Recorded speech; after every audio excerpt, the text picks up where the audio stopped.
I think we'll get started. There might be a couple more people joining, but I think we'll start now. So welcome to the first of our Framework for Exchange sessions. This is Accounting and Accountability. I'm Kate Hughes, I'm the Public Programme Producer at FACT. I'm just going to audio describe myself. I'm a white woman in my late 20s with brown hair, and I'm sat behind a yellowish wall, in front of a yellowish wall. I'm going to hand over to our Head of Programme, Maitreyi Maheshwari, to introduce the session and our guests, but I just want to cover some housekeeping notices before we start. So we have live captions available. They can be accessed by clicking the live transcript button at the bottom of the window, and then you can either select show subtitles or you can view the full transcript, and that'll appear in the chat box. You're welcome to have your camera turned on or off, whatever you feel comfortable with, but we do ask that everyone can keep the microphone off while other people are speaking. And just to let you know that the session is being recorded if you choose to have your camera on. We will welcome questions in the chat and comments at any point.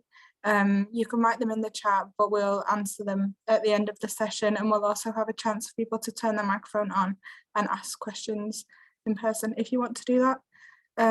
This session is going to be a space for sharing of knowledge and ideas, and we want everyone to be respectful of others. So anyone who behaves in a way that compromises this will be removed from the session.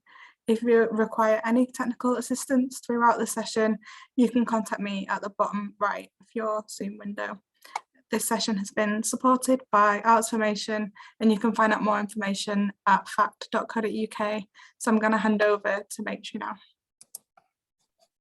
Hi everyone, good evening, and thank you for joining us for the first event in our current series Framework for Exchange.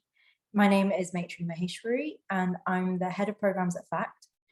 For those of you who are listening rather than watching, I'm a woman in her 40s with brown skin, black hair, with a faded streak of blue at the front, and I'm sitting in my living room in Liverpool, framed by a large plant strategically positioned to save you all from seeing my kitchen. This is the third in our series of Framework for Events, which began in February 2021 with Framework for Resilience and followed in September by Framework for Trust. Framework for are discussion events that explore the processes of learning and exchange between artists and institutions and how they transform practice and legacy. Framework for Exchange looks at how we hold those in power to account and how we might redistribute roles and exchange responsibilities. The series will also explore how we can develop other ways of working that allow for mutual exchanges of knowledge. Over the coming weeks, we will be hosting a conversation on how artworks created in collaboration with participants can influence decision-making, particularly in relation to the criminal justice system, and a workshop on how to deliver art experiences that facilitate collective decision-making with audiences in digital spaces. Full details of these future sessions can be found on our website, fact.co.uk/framework-for-exchange. Tonight's conversation is the second event organised in relation to Jack Tan's year-long artist residency within FACT's Board of Trustees. The residency exists within but alongside the board, with the artists given the freedom and scope to approach that forum and questions of governance from their own perspective. Through this residency, Jack has participated in FACT's quarterly board meetings, inviting the Board of Trustees to consider how we might shift the performance and functions of governance to become a creative and inclusive platform.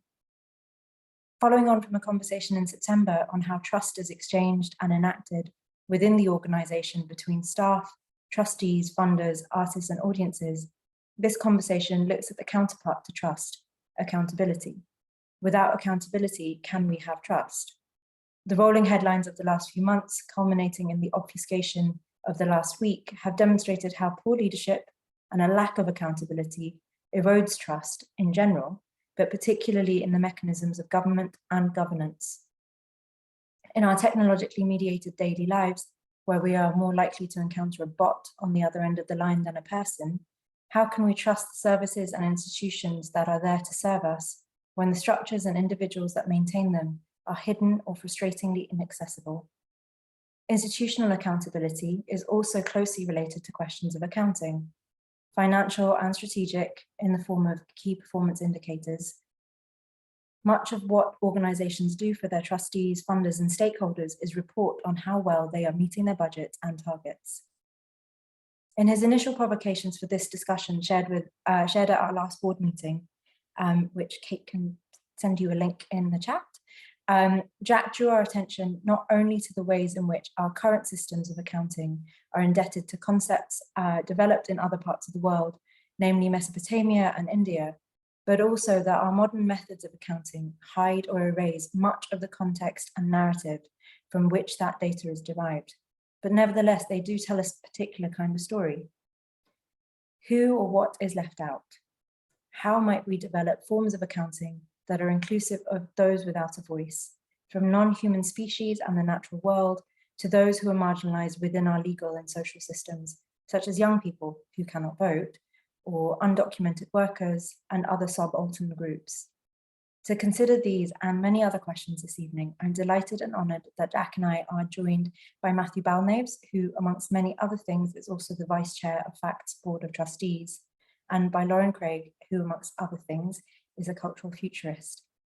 I'd like to start by asking each of our speakers to introduce themselves and briefly describe their appearance and location, and then I'll kick us off with a few questions.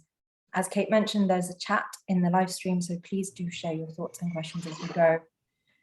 We'll aim to talk for around 45 minutes and then take questions from all of you.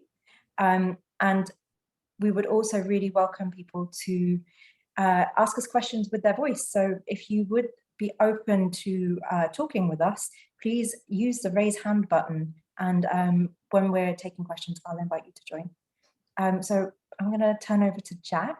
Do you want to introduce yourself? Hello, hello everyone. My name is Jack Tan. I'm, as Maitreyi has indicated, I'm the current artist in residence on the Board of Trustees of FACT. I'm an artist who works at the intersection of law and art. So my approach really is to take law as a medium of art, as if it was clay, and then to start playing with it. This year and the last couple of years, the aspect of the law that I've been working with has mainly been governance, and policy. I am, audio describe myself. I am I present as a cis man of East Asian descent. I am wearing a black top and I'm sitting in my studio. So in the background is just tools, equipment and artwork, basically. That's me. I'm gonna hand over to Lauren. Hi everybody, Lauren Craig. I'm an artist, curator and cultural futurist based in London. I move slowly between London and central Italy, and I'm a brown woman with red lips tonight. I've got a silver streak in low cropped black afro hair. Yeah, that's me. And last but not least, Matthew. Thank you, Maitreyi. Good evening, everyone. Wonderful to see so many people in the meeting as well, and I'm so glad to share the evening with you. My name is Maitreyi Balnaves. I'm the Vice Chair of the board here at FACT Liverpool, and I've been a trustee for just over 2.5 years now, quite a while. To describe myself, I'm male in my mid-30s. I've got dark hair and I've got blue eyes. I'm currently in my kitchen dining room, hoping that the children won't disturb me in the next couple of hours. And I'm based on the Wirral on Merseyside, not too far from Liverpool. Wonderful. I guess with introductions out the way, I wanted to start by asking us to lay the groundwork a little bit. And perhaps this is maybe drawing a little bit too much on as a reflection on the state of the nation, but one could say that we've seen a decline in accountability, particularly amongst public figures in the last 20 years.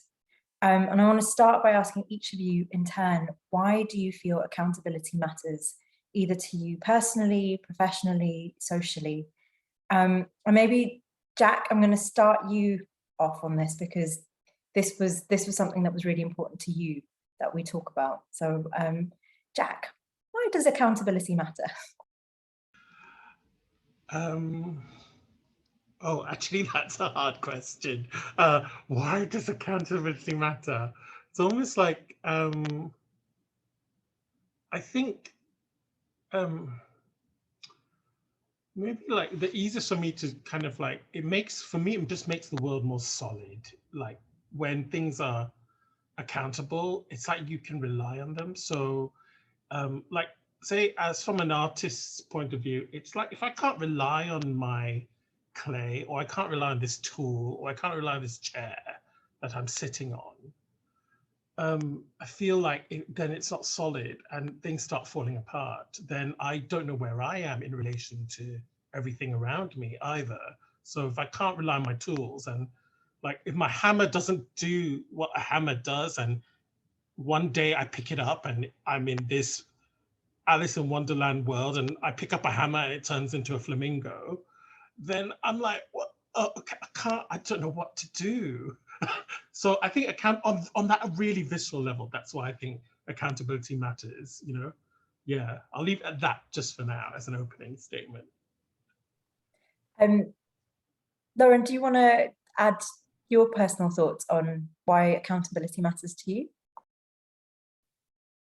Yeah, I think the first thing that pops up for me is of recent, I've started to ask people, friends and people I work with to hold me accountable for certain things. I don't know if you have accountability partners, and that could be for anything. You say to a friend, okay, I'm not eating dairy for a month. Can you just keep me in check? Can you make sure when I'm craving that ice cream, you tell me, do you remember you said that you're not going to eat ice cream? So I think for me personally, at the moment, accountability means that you can have someone to keep you in check, to make sure that the vows you've made, that the promises you've made, that the declarations you've made are kept. And if they're not kept, there's also space for a conversation as to why, what's changed. And so I feel that accountability can be less of a telling off word in some ways, and more of a opportunity for transformation. And Matt, what do you think? Yeah, I think what Lauren just said actually really chimes with me. I quite often will invite people to be my accountability partner, whether it's going for a run or whether it's something far more substantial professionally. Otherwise, I tend to let things slip. You know, I think when I was trying to prepare for tonight and kind of this question, you know, why is it important to me? It's hard not to think about how you framed it, Maitreyi, in terms of what's going on in society right now. And it's hard not to think about politics, you know. And one of the thoughts I've had in preparation for tonight is I drive my son to school most mornings and we listen to the radio and it tends to have 5 Live on or LBC or whatever. And every morning my son says, he's not going to resign today, is he? When he listens to and he's 9, you know, he's 9. And it's like he's hit upon this cynicism that this person who's at the top can, you know, mistruth, lie, whatever you want to call it. And there is no sense of accountability, you know? And when you talk about that erosion, you talk about what you've mentioned there, Jack, about, you know, the implement that you use actually being something that you suddenly can't trust anymore. Well, if that starts at the highest seat of government or organizationally, it's the chief executive or it's the board, then what can you have faith in, you know? And we mentioned the word visceral, you know, it actually creates for me that kind of real visceral unease. What can you trust anymore, you know? And I've not really known how to answer my son yet, other than to just nod along and say, no, I don't think so. Not today, kid. Not today. So that's why it's important to me. at the minute because I'm trying to model it for my boy and he can't see it in society. Wow, that is actually, that's quite a sort of a profound realization that this isn't just about the kind of here and now or the past, but it is about how we prime ourselves for the future as well. That accountability is not, it sets precedents for where we might be going in the future. And I suppose this sort of leads very nicely into the next question, which when we talk about accountability, and particularly maybe for this context, it's simplest to focus on cultural organizations such as FACT. I guess my question is, who or what are we accountable to?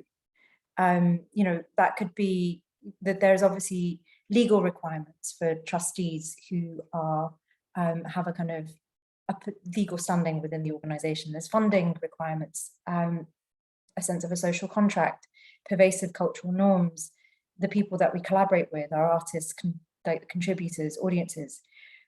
I suppose I'd be really interested to think about, in the cultural context, who do you think we are accountable to? Matt, do you want to start as our trustee? Yeah, of course. Yeah, I think, look, I think from a really practical perspective, you know, it's our funders, you know, and it's our sponsors.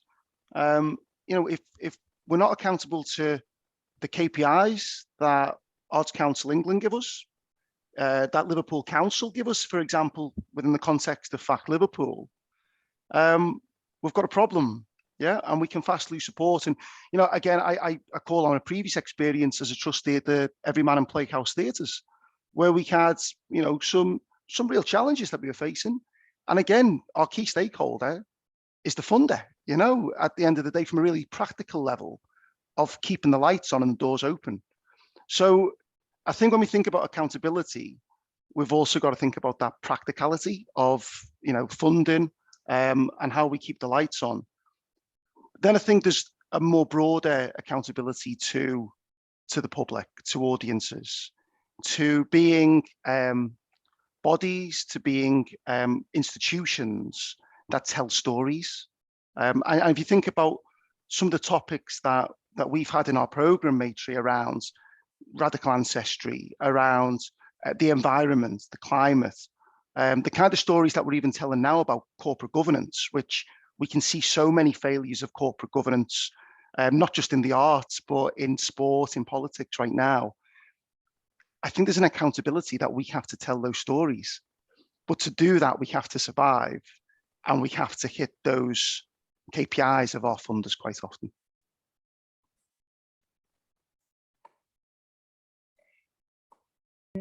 Jack, do you want to jump in with what you think? You know, as someone who's had a lot of experience recently with other cultural organizations, who do you think cultural organizations are accountable to? I think I tend to think of it as like, well, I asked like the first question, which is, what are cultural organizations for? Like, what are they there for? And that helps me understand who are they accountable to. I think on a very broad level, cultural organizations are there to create, maintain, and develop culture. They're there to create British culture. And so in a way, there's this, like, for me, there's this very big accountability, which is British culture is in their hands.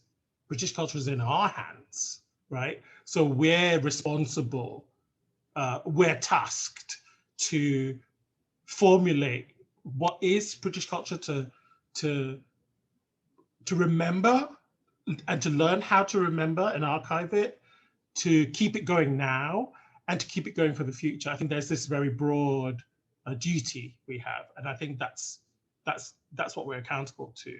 Then there are, like what Matthew says, there are different stakeholders involved in getting that particular task done, and that would be funders, audiences, workers, artists. I think we're all involved in a kind of work net together. creating that, achieving that thing called British culture.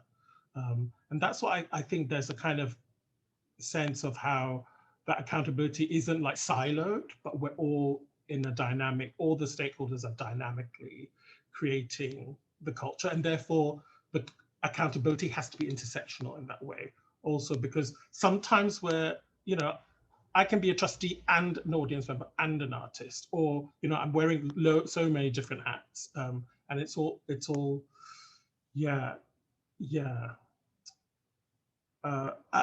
And then a second thing that I want to think about also is what happens when accountability fails at the top, right?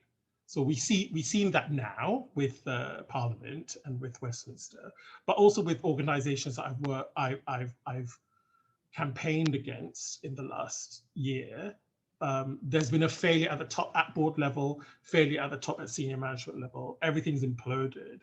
So when that implodes at the top, well, what's left? Well, the audiences are still left, the artists are still left, art working is still left. So the bottom is still left. So now we find ourselves in this weird situation where the top has exploded, the bottom is still left. So we have to still kind of lead, the bottom has to lead then, right? So therefore, how do we create bottom-up leadership, where the bottom has to maintain the standards of accountability, not the top. I'm not talking about FACT, I'm talking about another organization or other organizations that have failed. I think we talked about before, I think Matthew, we talked about Cricket Club, Yorkshire Cricket Club, and other places, other instances where the top has imploded. Well, then the bottom has to then hold the standards. So I think there's a way now, I think, of developing a bottom-up methodology of accountability, and maybe the two will meet. If the top is good and the bottom is good, we meet, and we create this accountability sandwich. It's interesting because I remember when we had our preliminary chat about this, one of the things that occurred to me was how much actually throughout all of the kind of the last 20 months of lockdowns, actually the general public have maintained a degree of accountability in respect to the rules and the imposition of the rules, where it becomes obvious that the people in the top have flagrantly ignored the rules. And so you kind of get a sense that there is a very strong continued social contract somehow, or the fabric of society still seems to hold each other to account on model behaviors. And perhaps that is the key, that we're accountable to each other to some extent.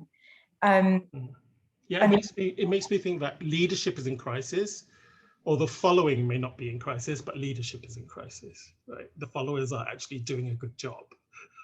Yeah, I think it kind of goes back to the accountability partner in a sense, because in that notion, there's a shared power. No one is above each other. And I think in that horizontalization of hierarchy, there's less of a dominant bearer of rules. And I feel like if we're to see different ways of creating futures that we're able to be more accountable, then we need to be able to see each other in circle and to face each other. And with being able then to be honest about your shortcomings, honest about misunderstandings, honest about targets that haven't been met, there's a way then to build embedded systems of how to allow feedback loops to come back and to bring knowledge, new knowledge and new information back as to how to do things next time, how to do things better next time, how to build new networks. And I think when you can see each other and there's not power dynamics that are blocking you from communicating, it's a new start for embedded systems within organizational structures, and a new opportunity to build cultures that allow for failure to be healthy. And I think, within the cultural sector, we ignore innovation as a resource for looking at new ways to build. And I mentioned innovation because within business, it's often a place where failure is very healthy. And there are different ways of assessing and evaluating how failures can become new or radical ways to move forward. Maybe if I could just grab that point, it's, in my day job, I work for a multinational construction supplies organization. So power tools, and we are we celebrate failure constantly, and I know this whole idea of getting those little inches, those tiny little failures all add up to real successes. And it's the same you see with, the aviation industry. They always learn from the black box, don't they? Of those, every time there's some horrendous failure in their industry, they learn from it so that you've got this outright success at the end of the process. From my observations, being in boards currently, I just don't see that we hold each other to the same level of account, and often because we're volunteers and it's relatively unregulated. And this idea that, the trustees must know best, or the trustees are right to challenge a certain point, or, it often goes totally unregulated, and maybe even a board isn't allowed to fail because they're seen as, the experts. Well, we're all just people muddling along, and then we get to those elements of role play where people go onto a board and kind of behave like they think they're meant to behave on a board, which I know is an idea that we've really talked about, but can lead to these institutional failures that we see time and time again. I think, Matt, that's such an important point. I mean, and there's two things that I want to follow up with, but maybe just sticking with the kind of this question of like the performing of certain types of behaviors. It ties back in a little bit to Lauren, your point around kind of culture and institutional culture, and I suppose how did we can see that learned behaviors that you're performing, if you join a board new, you start to perform like all the other board members to some extent. You kind of adopt these learned behaviors, and to what extent do we, like, who is responsible for setting those learned behaviors? Who is responsible for how those learned behaviors impact the establishment of an institutional culture, and what that institutional culture represents in terms of the vision and values of an organization, or how important that culture becomes in terms of holding the organization or the individuals within it to account. And I, again, because I'm obsessed with the news cycle at the moment, you kind of read these reports about the police and like institutional culture of misogyny and racism, and you kind of just think, does that absolve the people in it from their own behaviors? Like, how do we take responsibility for the types of culture that are allowed to develop within an organization?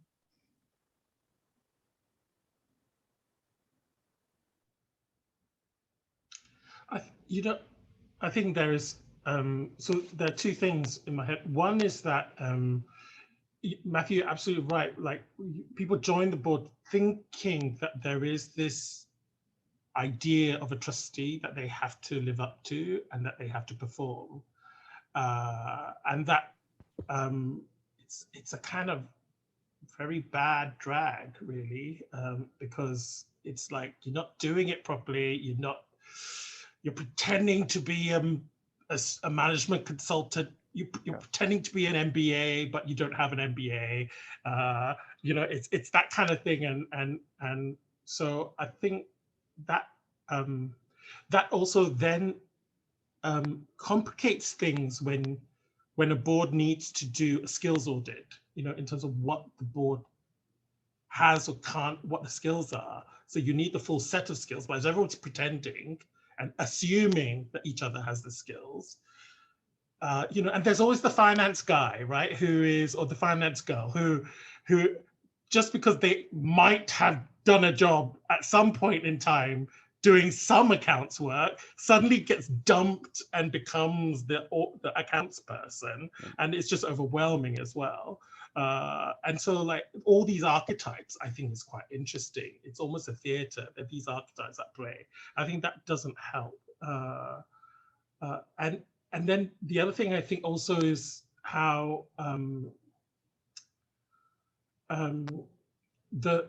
so we know performance is, in one sense, is that we as individual subjects do a performance. But there's a flip side to performance, which is that the structures perform you. So you're not, so the performance that you give is always a combination of you performing an archetype, but also that the structure is performing you. So one of the problems about trustees is that the structure of the charity setup or the limited company setup is that the limited company-ness of it and the charity-ness of it creates these trustees who are performing in this way, in this weird drag. So I think there's something about the very structure of a charity that makes us put these hats on, you know, without us knowing. You know, it's totally unwitting. You know? So it's like the way gender is performed. You know, gender is performed on you as much as you're performing it. So I think we need to address also the usefulness of certain legal organizational structures and the inherent optics that they have. Yeah, Jack, you just reminded me. I think I remember you talking about the charity structure as a ghost at some point, that a reference, and I think that just sits really nicely with how out of date these governance structures are now and how unrepresentative they are of our current needs. Yeah. But you talk about, you know, like earlier you talked about horizontal accountability, right? As something that would be really useful. Well, our current structures don't allow horizontal, they allow hierarchical only, right? So how do we reform these structures to allow the horizontal, to allow accountability structures that might be inspired from non-human or post-human relationalities as well? Yeah, absolutely. I think from my experience that it's been almost nightmarish on boards to the extent where the performativity of it is detrimental. And I stopped participating in boards and just invited people that would challenge me to be on the board of my own organization, simply because not only is it a waste of time and resource, but it's hard work on your body to be behaving like someone else, when actually what you bring to the table from your own self and your own, I don't want to say authentic because it always feels unauthentic, but your own inner leadership from bringing your own lived experience on the board and being able to be that is where the magic happens, because you're then in a position where you're actually able to share your gifts and to be powerful through that. And so I think I started to miss it after a while, because I think for the first time in my life, I'm not running my own organization. And I think that's been good for me, because now on boards, I think I'm able just to speak from the ground up, as you spoke, speak as the artist, and speak in a way that breaks down the barrier of language, the barrier of constitution, of memorandum. These languages almost become like prisons, because decisions and actions can't be made within them. The decisions and actions that are relevant and that are fruitful for the current needs cannot be met by these conditions. I'm yet to see a legal structure that is attractive for new and future, well, a legal structure that is attractive for the holding and nourishing of future business or future organization. I think because even the ones that existed, like the Community Interest Company, designed by the legal architect Stephen Lloyd, haven't been able to go further enough, sadly, because he's passed away. But since that, even the B Corp, I believe, has been co-opted and has already gone into a corporate lockdown, whereby even the nature of the ethical structure of giving back and charitable purposes has already started to feed back into the large organizations that are detrimental to the environmental sustainability, which includes us. I think this idea that you mentioned, Lauren, about the ghost is interesting, because I think when we've talked previously on this subject, this idea that the procedures of the board meeting in some ways are designed to kind of kick decision making further and further down the road until they sort of fall into sort of obsolescence. You forget about them. I think, Jack, maybe you'd mentioned Sarah Ahmed as someone who kind of describes committees and board meetings as a place where equality goes to die. I'm quite interested in this idea of also how equality is sort of almost an impossibility in the voluntary sort of structure of the board, in part because it precludes people, it sort of is only inclusive of people with a certain degree of financial freedom who can volunteer that amount of time that a board demands. And so you end up to some extent with quite a homogenous group of people sitting on boards. And it sort of makes me wonder about the structure of the charity. Jack, you just mentioned that it sort of feels that the very structure of the kind of charity model is a problem. And we can kind of see that it's sort of a product of and an invention of the kind of Victorian colonial era.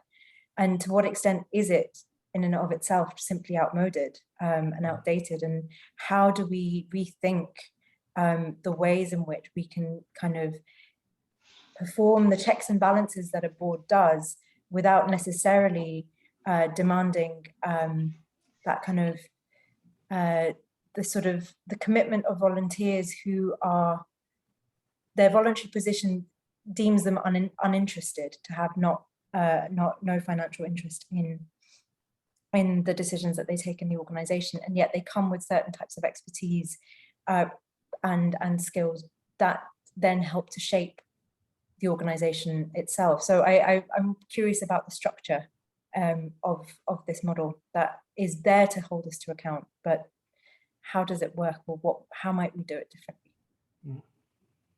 Yeah, I think to be a volunteer, you already have to have a huge amount of social capital and confidence to be able to volunteer in the first place. So we're looking at already a reduced number of section of the population who can actually volunteer, and then the feeling that once you're there on the board, that because they're volunteers, you don't want to stress them out too much, don't want to take up too much of their time. So, generally, like, let's just stick it to 4 board meetings once every 3 months. Fine, I think that's fine if they are volunteers, that they're just meant to come and tidy the garden or help out or do a visitor, help with the visitors. But no, these volunteers actually own the organization. They're responsible fully responsible legally for the organization. Like, so it feels like the structure is such that it's onerous for a set of volunteers to own such a large organization. So there's some things that begin to not work, you know, I feel. And that's I think reform work that we need to do with the Charities Commission.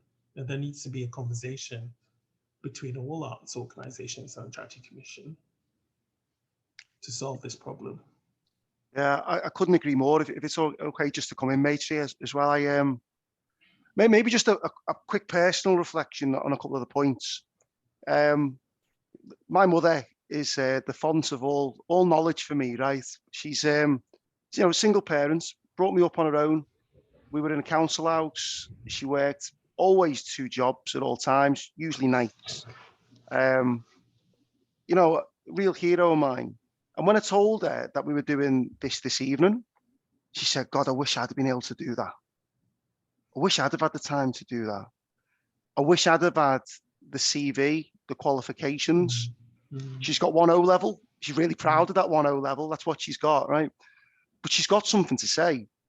And, you know, we had 10 minutes on the phone today just talking around synonyms for accountability. Wow. You know, she's got a voice, but it's totally silenced, you know? Now, I think she would invest as much time as she possibly could into a board if she had the opportunity. What I do see from my peer group, people I've studied with, is a lot of people who are on boards because it looks great on the LinkedIn profile. By the way, I'm quite guilty of that, right? It's on my banner, right? So I'm not exempt, right? But there's a lot of people who, you know, because there's only 4 board meetings a year, like you say, Jack, they might only turn up to 2 of them, but we're not going to sack them because they're a volunteer. They might not read the papers. How many times do you get the feeling people haven't read the papers? So how can they know what's going on in the organization? You know, there might be systemic racism, sexism, whatever it might be within the organization, but they'll never know because they aren't there. They don't know the people. They haven't got a sense of what's going on. You know, do we need reform? 100%. Yeah, I remember it. You know, one last thing.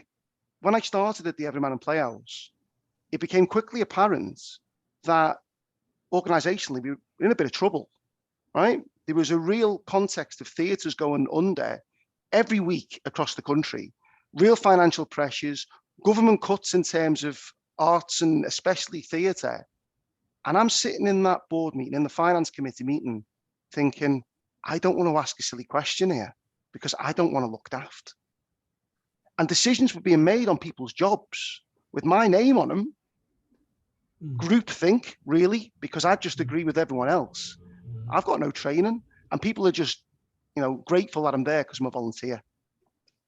That can't be the right way. You know, everyone who's on this call now, I imagine you're here because you're either interested in the topic or really maybe passionate about fact as well. So your trust is in me and the board team to make sure that we hold fact accountable and that we develop this great organization.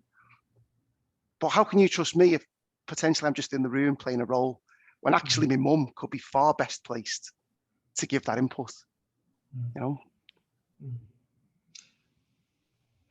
I also wanted to add that, so also due to the lack of time, I feel that often organizations then think that accountability is sort of like troubleshooting then. So basically, as long as we've got the systems in place to troubleshoot, it means we're accountable. Whereas what we're talking about is a more positive and progressive version of accountability, which is to dream of better standards and to go for it, rather than to wait for something to go wrong. And then don't worry, we've got a complaints process in place for racism. So that already makes us accountable. You know, we've got whistleblowing processes, we've got, you know, we've got risk assessment. But okay, great. That's like making sure your house is watertight and windproof, but you've not made a good quality of life in it. You've not put any decorations or furniture in it. You know, so it's like a kind of really poor version of accountability. A lot of organizations do. You know, And that actually has been what we've been trying to, with a few organizations, I've been trying to say to them, but complaints, just because you've got a good complaints procedure really doesn't mean you're accountable. It just means you've got a good complaints procedure, you know. Thanks, Jack. Yes, yes, yes, yes. I think I just want to go back to something Maitreyi brought in terms of obsolescence. I'm obsessed basically with this. So when you said that, I was like, yes. I think Jack. I think I pulled Jack to them. Yes. But it's a big thing, and it's a massive place for where I start in terms of the question: how can we rebuild models of governance? You know, how can we? Well, actually, I'm not actually interested in rebuilding models of governance, but I'm interested in redirecting organisations to look at their waste, to look at the residual, to look at what is obsolete within their organisation. And that can be from actual organic matter to intellectual property, that can be time. And actually that's where I start with the systems thinking that I've implemented in many other organisations, including being the catalyst for starting my own, start at the end. They start at the waste. What is it that is not being used? And then work back from there as to how we create, how do we design? And I think what I also encourage is an invitation for people to look within in terms of how to build things. What is it that you need? Because, you know, like Matthew saying, talking about his mum, you know, I think that asking people generally what they need within an organization is the first place to start, because people will be embedded and connected to nourishing something that feeds what they need and helps them grow. And that can simply happen from things that are wasted within organizations. And I think it's actually these principles that govern the way systems work within organizations and govern the, you know, the productivity or what can actually be made within that process. And just quickly, again, talking about your mum, Matthew, reminded me that the oppression of the structures that we work in and the articles that we perform within organizations drain us of time to dream. And within any organization I've worked in or designed, that time for speculative nothingness is where the new things come from. That space to actually not be performing, not be delivering, just to actually speculate. What if is really where I think we're able to start to build futures. But Lauren, I would go even further than obsolescence, right? I would say we should build in death into organizations, and that, you know, nothing lives forever. Why should organizations live forever? You know, they should have a wonderful youth like we all have a middle age and have an old age, and then say goodbye and close, right? And I think that's just much more healthy. It's a cycle of life, you know, because I think if we build that in, then everybody can just dissipate and then reform into something else afterwards, you know. Absolutely. I don't know. Yeah. Like, what do you think about that? You know. Just sorry, I'm getting excited now. Go on. Go on. Can you imagine? But yeah, I often would start from an exit strategy. You know, I'm starting this organization because there's some form of social, environmental, or cultural, or together, all those things together, impact that I want to make. I want to see this happen at the end of this organization. And therefore, this organization will no longer need to exist because these things are happening, even if it's that the ideas have been co-opted and now commercialized, which we've got countless lists of that. But these things are actually now in the world. So this organization can die, it can close, it doesn't need to be sustained because the purpose of it that you're going to. And it might be better. It might be better. That's why British comedies are better than American comedies, I think, right? British comedies, good ones, 3 series. American comedies, 25 series. And then it just starts dying at the end, right? And it's just irrelevant. But just to kind of intervene and play devil's advocate here, Jack, how do you, I mean, in terms of sort of cultural organizations where, you know, when you said what's the purpose of a cultural organization, and it's there to serve and represent a sense of what British culture is, or to kind of build that culture. If you plan in the death of the organization, are you also planning in the death of that culture? How do you allow something or some way of passing on the baton with that? Because culture doesn't die just because an organization has ceased to operate.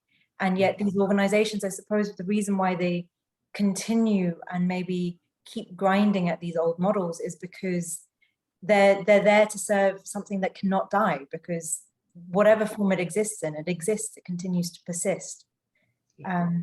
So in a way, maybe what we need to think through is not just the death or the obsolescence, but actually more positively, like how can we bring in some of those things that Lauren was talking about in terms of prioritizing environmental sustainability, or finding a way of governance that can account for the people who are left out, you know, account for the people who are underrepresented in every aspect of culture. I know I'm half joking about death thing, but on a more serious note, it's to do with how an organization ages. So it's to do with how, with the weight of its history, it becomes more creaky and cranky and inflexible, and it gets to a point where its history is so loud that it cannot tackle what's contemporary without the loudness of that history affecting it. So at that point, I feel it's like, okay, maybe it's time to just move on, start again, you know? So it's more that really, you know, the incapacitating like entropy of the organization. And of course, if it can then carry on, you know, if it can remake itself, you know, like Madonna, you know, keeps remaking herself, you know, then carry on, brilliant. I wonder what Madonna's governance model is. The cultural appropriation, probably. Probably, I don't know. Yeah, I think the answer's almost in your question, Maitreyi. You know, culture doesn't die. It doesn't need an organization to continue to propagate. You know, culture's there. It's live. It's always there. It's you know, in the knots of Jack's provocation. You know, it's in the invention of the zero. Again, you know, it's there. It's within us. That creativity doesn't need an organization to thrive, and it's more about what Jack says, that the structures and the entropy of the organization can actually be debilitating for culture. I'm not here saying that organizations cannot help develop and cannot help nourish and grow healthily. They can, just not within the existing structures that we have.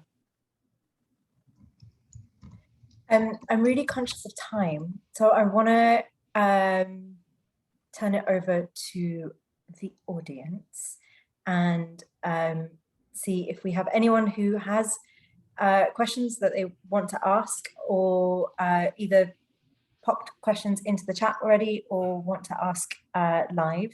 Oh, there's a hand. I'm going to ask Michael O'Connell to unmute. Hi, yeah.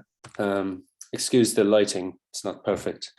Yeah, it's really interesting. Thank you so much for this discussion. It's really been provocative and got me thinking about things. But just a question: to what extent is there? We don't live in an ideal world, so therefore you've got a big picture. So isn't there a danger that accountability can overlap with blame, for example. And I guess you're talking about institutions, but I wondered as well about artistic accountability. You know, there's sort of various notions of artistic freedom, artistic license. They go back a long way. Most societies, whether they're totalitarian or liberal, give a little bit of leeway to kind of artists to do a bit more and to sort of push the boundaries for some reason. But if I think of, say, it was Morris Aegis, he had that Dream Machine inflatable where 2 women were killed, and the provocations of artists like Santiago Sierra, which, whether you like it or not, maybe are interesting. You know, the tattooed line on the back of sex workers he paid to kind of the going rate sort of thing to kind of carry out this action. You think accountability is something that everyone has to employ to themselves? So that's 2 kind of questions, really. Blame seems a negative thing, whereas accountability seems like something that could lead to that, but is different.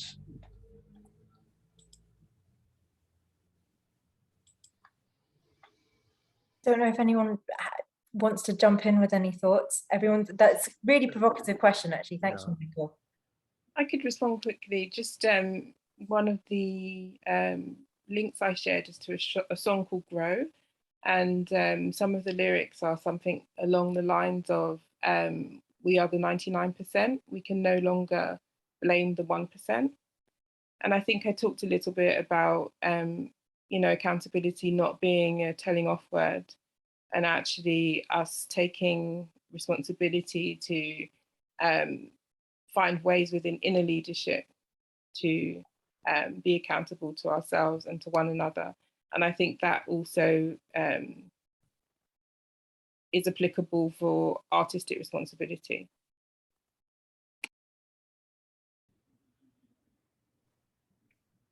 Yeah, maybe if I take it from there, and I'm not sure I can answer your question. Like, I think it is a really great provocation.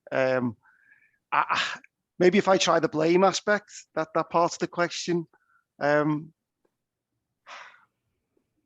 It's funny, like my wife doesn't really like me being on a board, I don't think, because she thinks at some point it will go wrong and you will be blamed and you will be held accountable in the negative sense.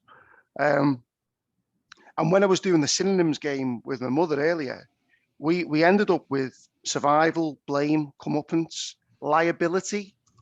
Liability is a big one, isn't it? Results, account given, and justice and right and wrong.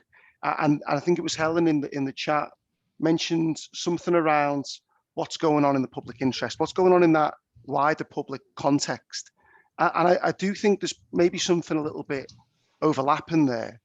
When we do see more bombastic, perhaps, views that are given so much credence, you know, we've seen what's been mentioned in Parliament this week as a throwaway statement, you know, to try and attract attention. That is such a Trumpist kind of thing to throw out there. And you mentioned, Helen, about people like climate denialists. You know, I think it's almost like a temperature in society of, do we see accountability as a positive thing?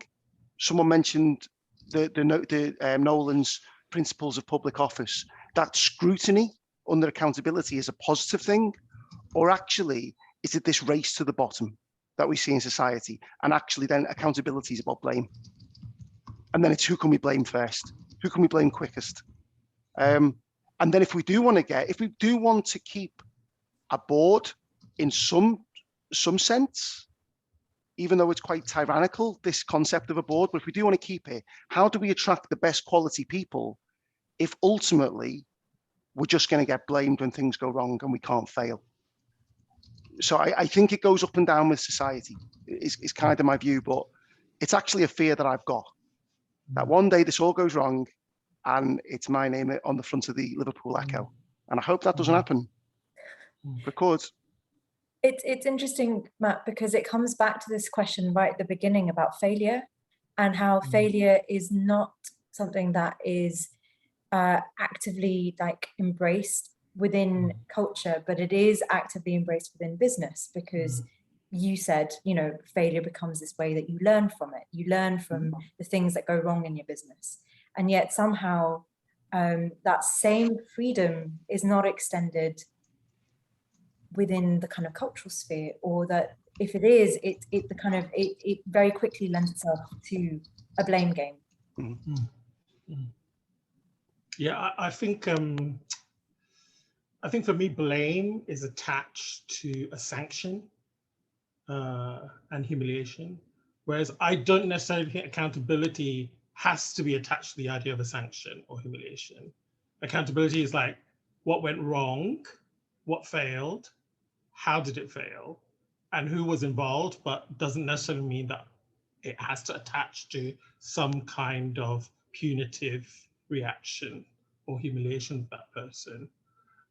And I think that probably is one of the issues with blame and accountability and failure, you know, because also our leaders don't model good failure either. You know, they don't kind of put their hands up and go, sorry, I went wrong, what can I do better? In Parliament, it's all about blaming. It's all about trying to find fault so that you can pull somebody down.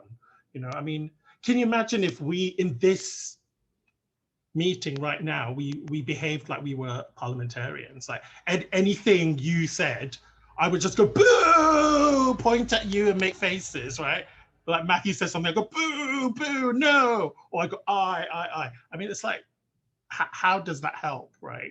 It's not, you know, and I think that kind of happens, that silent boo happens in boards, especially with boards having to hold staff, senior staff to account. You know, the boards kind of start behaving like policemen, not because they want to. Then the other thing about the artists being accountable, I think actually it's such a minefield now, you know, like in terms of how artists have to, I think Santiago Sierra like lived in this kind of age where it's like whatever, you know, they can, in the name of art, I can just abuse loads of people. But I think it wouldn't, personally, I hope, and I think it won't be possible now, you know. We have to think about harm and trauma and cultural appropriation and, you know, all sorts of things like that. I just feel, yeah, you know, hopefully it's a different and better time now. Thank you so much, Michael. I'm going to move on to the next question, which is from Amanda. Amanda, could you unmute yourself? And if you feel like it, turn your camera on. Hello. Hi, can everyone hear me okay? Hi. So I just kind of wanted to share a brief reflection and then also a question. But just to reflect as someone who I've worked in probably easily over 10 organizations, and I would say my background's a bit more social work side of charities sector, but I've worked in many organizations, usually as a frontline worker, and I just was thinking about how I've never met a board member in any of those organizations. I've never had a board member try to meet me. To be honest, I still have no idea what a board does most of the time, but I do know that my job hinges on that. And so I've always thought, you know, they kind of make these decisions, but I have no idea who they are. And I don't ever feel like they're invested in knowing who I am, despite the fact that I'm keeping the organization running, right? And also I'm the one directly working with the people that they're meant to be serving. So just as a reflection. And then one of the things that I've been thinking about also, and I wanted to pose is, I think in charity sector, there's so much saviorism, and particularly white saviorism. And I think that's from really top up, right? And it's everywhere, but also really top up. And so I guess I was wondering if y'all had any ideas about how to tackle that, dismantle that, address it, because I feel like that just kind of permeates and it really sort of impacts how services are created, and that really trickles down and causes lots of problems.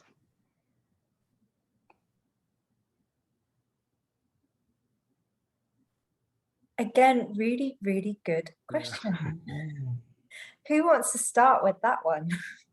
But also, Amanda, like your reflection about this relationship between the board and staff is a really, really important one, because and we've previously we met a couple of weeks ago to kind of prime ourselves for this conversation, and we spent a lot of time talking about this relationship between the board, the leadership, the staff, that sort of intersection between how does governance filter down, but also how do the staff actually interact with the people at the top, and what that relationship needs to be, how involved the board needs to be on a day-to-day basis, or to kind of really understand the day-to-day running. At what point does their objectivity get compromised in some ways by being too involved, too closely linked to the kind of the day-to-day delivery? I'm putting that out there because it's a kind of just come back to my mind that we talked about this, but maybe Jack, Matt, Lauren, you want to add something? I would just add that already we're talking in terms of there being a top and a bottom, and the top is not talking to the bottom, and already that's a problem, like this hierarchy, you know, that's why there's that distance, you know. And is there other formats that we can look at how an organization is structured, you know, like a co-op? Like, couldn't we be a co-op? You know? Matt, I don't know, what do you think? Yeah, look, hi Amanda, thanks for the question. I'm kind of deep in thought here on the second part, on what a better way, you know. And I suppose my only reflection is I always get really irrationally angry at these big charitable appeals that we get, you know, like Comic Relief and Sport Relief and Red Nose Day. And you know, for me, it's like this. It's almost like we're relied upon in society to, because of our conscience, to fill a gap that maybe should be created societally. You know, that should be created from structures, whether it's from governance or somewhere else. And I think sometimes the charitable sector is relied upon. And let me talk a little bit of almost like this colonial aspect, and it's almost like a conscience that runs deep from then, that, you know, charity has to plug this gap, when actually these are services that people should expect. You know, I'm really close to a charity called Well Child, something we do at work, and it's all about children being allowed to live at home when they have extremely complex needs, you know, and they've got a waiting list of 1,500, 2,000 children who really should be at home with their families. But Well Child hasn't got the funding, and they get no funding from government.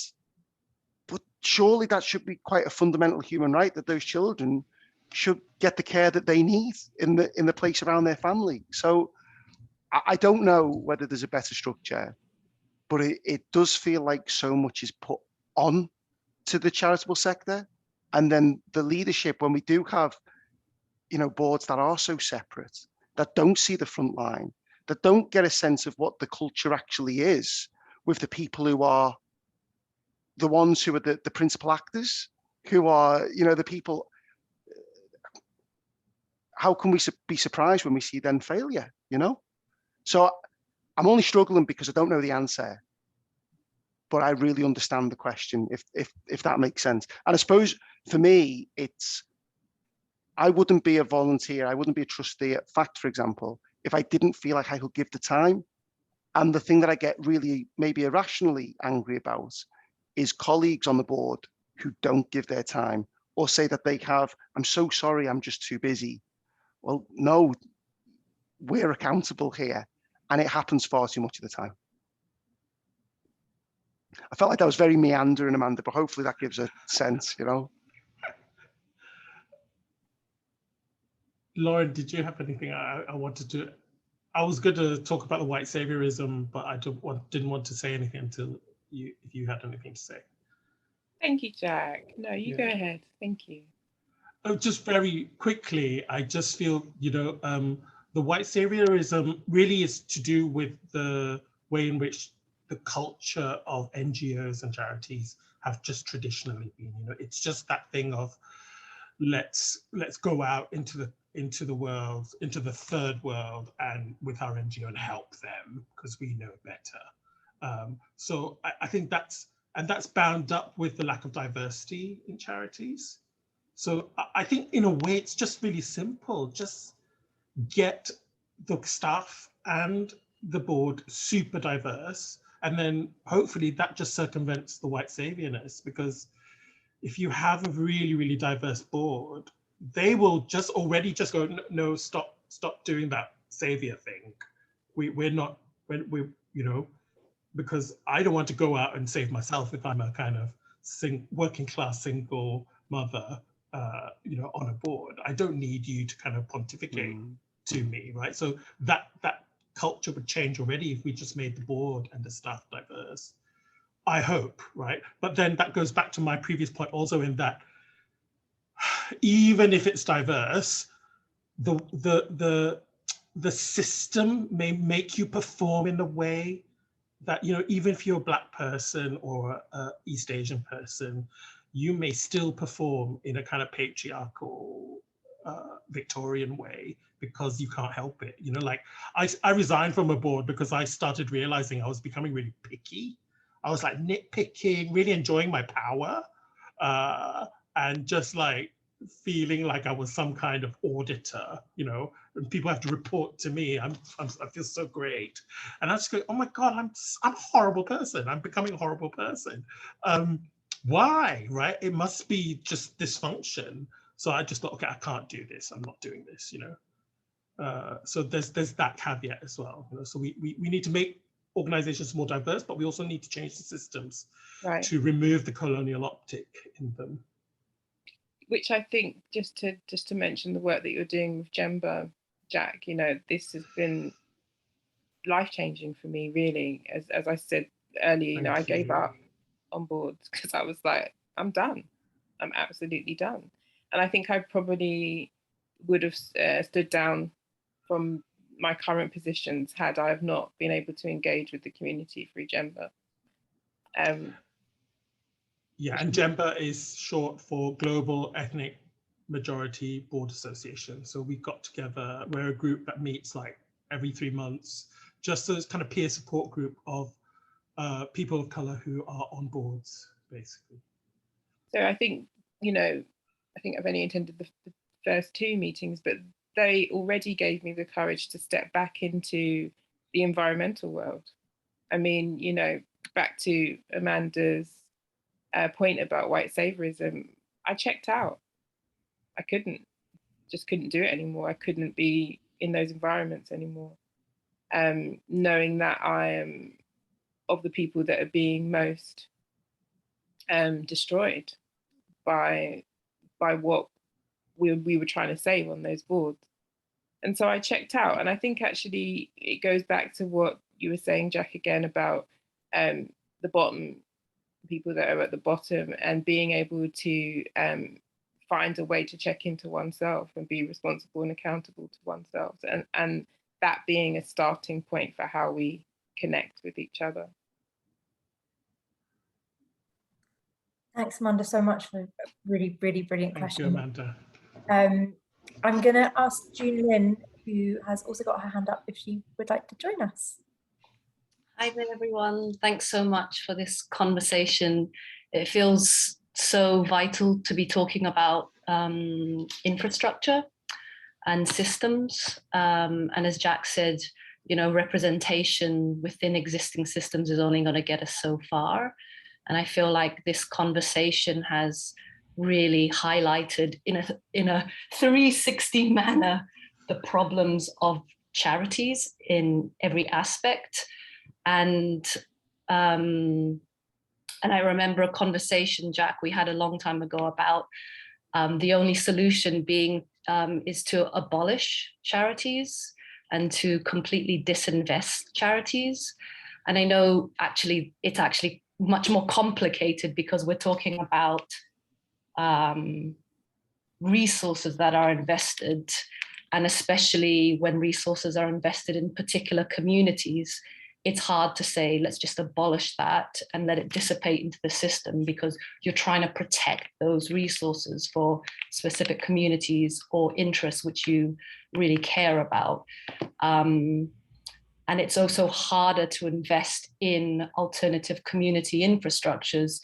And I sit on a board of like a mental health arts charity, which had questions about whether it should try a more alternative format or become a charity. And it was just impossible not to become a charity because most funding or funders require you to be a charity.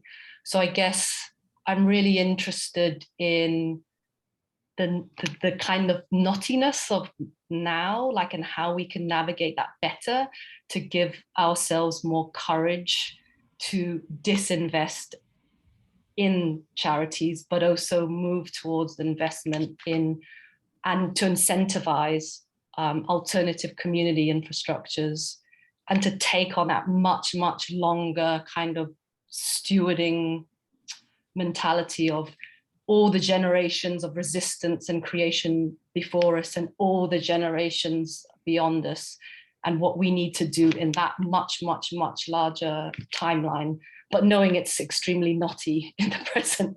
And maybe it'd be good to hear from the fact board as well, like, or the fact staff. What do you plan to do with, you know, this understanding, these conversations, these explorations of structures? Where do you plan to take this? How are you navigating that knottiness? Oh, great question. Is it okay if I start? And maybe it's quite a basic first response. And maybe Jack and Lauren will be better placed to go a touch deeper. But maybe if I talk from the perspective of someone on the board at FACT right now, I think when I joined the board, it was very much how I expected it to be. It was X amount of meetings per year. They were always 2 hours long. We then had to go digital. We had to go online. So we all probably dressed a touch smarter than what we normally would in the house, like I am tonight, performing. That's the way it goes, right? So, you know, it was very much playing the role still. And I think it's immense credit to our chair, Rachel, and to our chief executive, Nicola, that we are open to really trying to do this in a different way.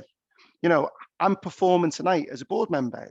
I'm being myself, but I'm not doing something else. I'm not, you know, I'm here, I'm present, and we're trying to do board in a different way. You know, we've got our away day coming up, which again is quite a standard structure, but we want to use that time as well to really think about how we move forward, how we as a board structure articulate our time, how we do things perhaps that are non-standard in order to change the way, from a sector perspective, boards are run, you know. And I think, you know, without wanting to make you sound like a case study, Jack, you're kind of like our case study, you know, because it's totally changed already the way that we are, I think we are communicating at board level. I think what's interesting is, you know, we've lost a few team members because they've moved on. You know, they've served their time that you have to serve on a board, and then they move on. You know, some people, you know, decide to leave for their own personal reasons. So, you know, the people who come into this board now, and we're just about to recruit, and I'm part of that interview process, you know what? I want them to be part of what we're doing here in a, not in the prior understanding of you're going to attend 4 board meetings a year and sit on a subcommittee once every few months. I want them to come and be active. That's what I want from FACT Liverpool. I want them to be part of the art. I want them to be an active player in the culture. So I don't think that answers all the question by any means, but from a sector leadership perspective, I think what we do with Jack is something that I don't see in many peer organizations, and it is changing the way that we act and the way that we live and breathe our culture, I think, within the organization. Thank you for the provocation, Julian. Beautiful. I just love the notion of stewardship, because with the introduction of that word, there's no strong direction, but there's still a holding. So it allows for decisions and systems to move and to breathe without stifling. And I think that if we're not thinking about, 7 more generations to come, as well as 7 generations where we've traveled from, then the plans that we're laying are going to be difficult for seedlings to hatch in that way. Thank you.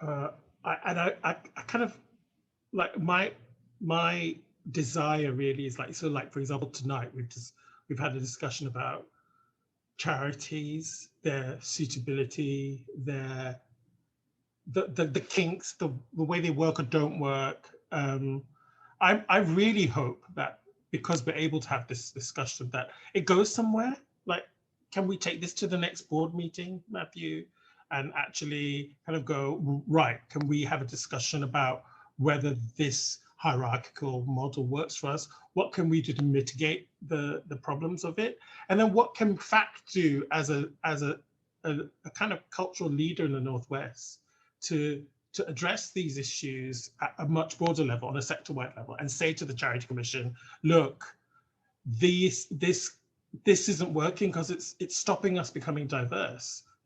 How can we begin a conversation with other major museums in the sector to address the charity question? Because yes, the Charity Commission is there to regulate charities, but it's also there to support and meet charities' needs. It's there to facilitate charities and charity law. So how can we move with that? And I think there's something that Lynn is saying, which is that there comes a tipping point for me where if charities and charity law isn't supporting art anymore, it's getting in the way, I think cultural workers and artists will just move on, and leave charities behind. It's not that we want to campaign against it or trying to actively disinvest it. It'll just become irrelevant, right? And we'll move on.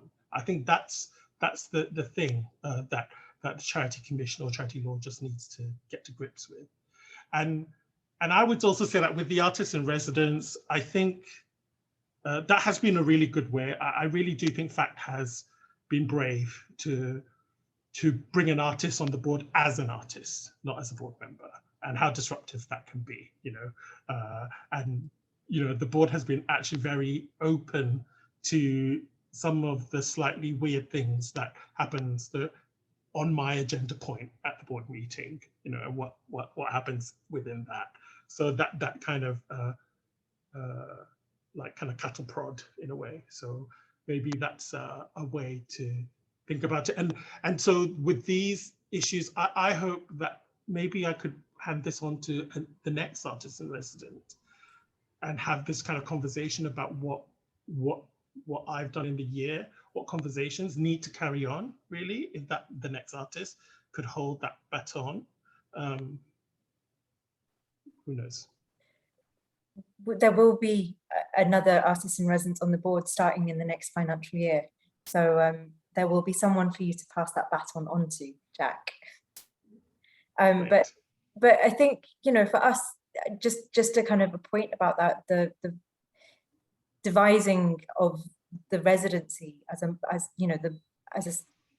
a role within the board, in some ways, it was partly because we needed an artist to be on the board as an artist, and partly also recognition that actually, artwork is precarious work, and we don't want the artists that we're bringing in to do artistic work to go unpaid. And so the residencies was a way also of making sure that there was a mechanism where we could have someone who sits with the board, but is, because they're not a board member, they get paid for the time and their labor. And it's it was a really important sort of structural tool as well, the residency, as a way of being able to facilitate that.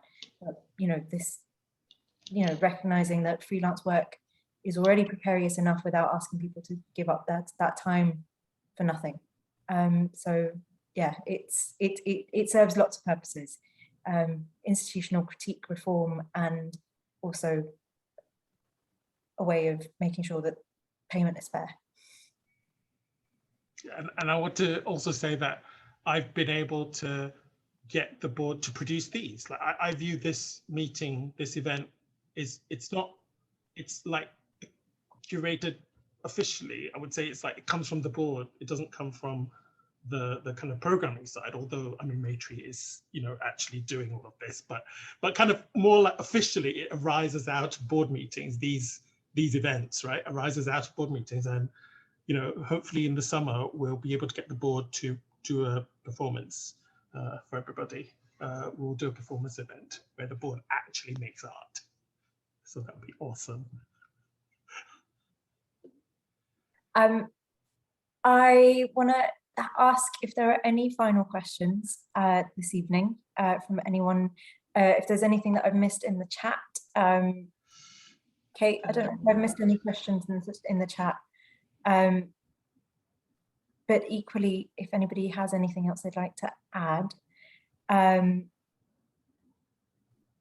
If not, I'm going to thank everyone so much for giving up your time and being here and sharing this space with us.